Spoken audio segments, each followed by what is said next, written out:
धोती के फाड़ के रुमाल कोटनी बोले बोले गाल लाल लाल कोटनी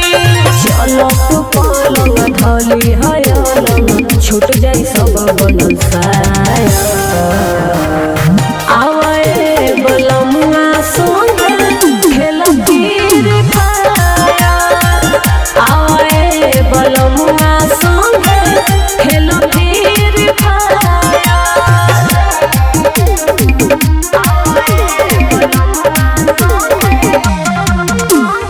मिक्स बाय मणिभूषण प्यारे।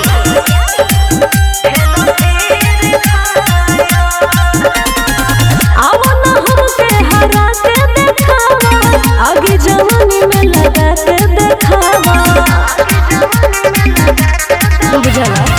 मारे लगब जब हाथ लगब जोरे गुली मंगई बुझा न होते भोरे भोरे बीच मैदान में छोड़ी के भगवा जैसे भागेला काया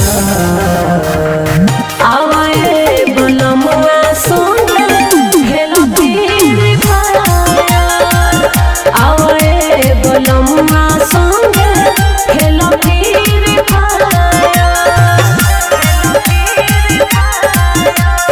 म्यूजिक बाय अजीत सिन्हा।